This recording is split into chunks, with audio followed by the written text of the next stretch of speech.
जरांगे पाटील यांनी पुन्हा एकदा सरकारला 30 मे रोजी आंदोलनाचा इशारा दिलेला आहे आणि आज राज्यव्यापी खरं तर बैठक पार पडलेली आहे। या बैठकीमध्ये राज्यभरातून मराठा समाज बांधव मोठ्या संख्येने आलेला होता।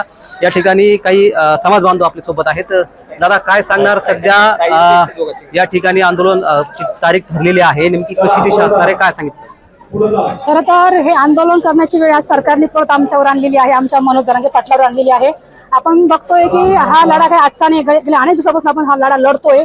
त्याच जरांगे पाटलाचे 9 उपोषण झाले, आता 10वं उपोषण त्यांनी करायचं परत ठरवलं आहे। 2 वेळेस मुंबईला जाऊन आलेलो आहोत। सरकारने 2ही वेळेस आश्वासन दिले। मागच्या वेळेस 2 सप्टेंबरचा GR काढला, तो GR काढल्यानंतर त्यांनी सांगितलं आम्ही अंमलबजावणी करू, सगळं करू। अंमलबजावणी त्यांनी थोडक्यात केली आहे, फक्त 300 सर्टिफिकेट हैदराबाद गॅझेट प्रमाणे निघाले आहे आणि ते सफिशियंट नाही।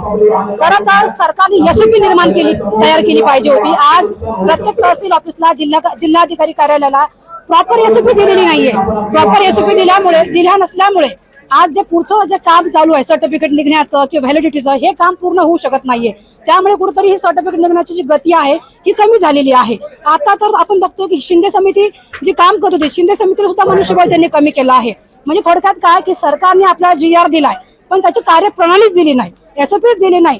आणि त्यांनी गाव पातळीवर 3 अधिकारी देणार होते, त्यांचं कुठेही अशाही पद्धतीने तालुकास्तरीय किंवा जिल्हास्तरीय अशी कुठेच SOP दिली नाही, किंवा कोणते अधिकारी ते सर्टिफिकेट किंवा त्या ज्या गोष्टी आहे डॉक्युमेंट चेक करणार आहे हे कुठेही समजत नसल्यामुळे आमच्या समाज बांधवाची त्या ठिकाणी दिशाभूल होतीये। अनेक समाज बांधव हे तहसील ऑफिसला जाऊन चक्रा मारताय आणि कुठेतरी आता असं वाटायला लागलं की हे सरकार आपली दिशाभूल करते की काय, म्हणून जरांगे पाटलांना त्या ठिकाणी उपोषण करण्याची वेळ आलेली आहे।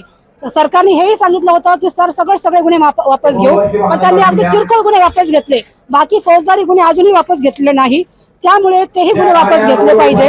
दुसरं म्हणजे जर असं होत नसेल तर कुणबी मंत्रालयाची स्थापना त्या ठिकाणी केली पाहिजे, जेणेकरून जर आता आपण बघतो सारथी संस्था आहे, अण्णासाहेब आर्थिक विकास महामंडळ आहे, या मंडळाला सुद्धा आर्थिक जे काही निधी आहे तो सुद्धा त्या ठिकाणी कमी केलेला आहे, त्या ठिकाणी ते सुद्धा काम चालू नाहीये।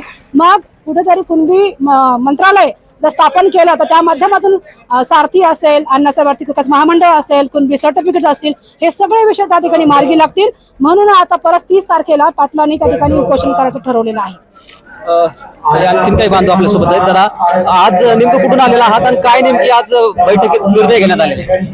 सर्वांना शासनाने जिजाऊ, आम्ही लातूर जिल्हा उदगीर तालुका येथून जरांगे पाटलांचे कट्टर समर्थक मावळे आलेलो आहोत। ज्याप्रमाणे दादांनी 16 तारखेला या ठिकाणी आंतरराष्ट्रीय येण्याचं आवाहन केलं होतं, लाखोंच्या संख्येने या बैठकीला जे आलेत, आज जे दादानं येत्या 30 मेला जे पूर्ण महाराष्ट्रभर जे कट्टर समर्थक आहेत मावळे शिवरायांचे, त्या सर्वांनी येत्या 30 तारखेला या ठिकाणी आज लाखोच्या संख्येने आहेत, उद्या पूर्ण महाराष्ट्रातील सर्व 6 करोड मराठा समाज बांधव या ठिकाणी आंतरराष्ट्रीय दाखल होईल आणि सर्वांनी दादाच्या आव्हानाला मान देऊन सर्वांनी यावा असं सर्वांना मी विनंती करतो। जय जिजाऊ, जय शिवराय।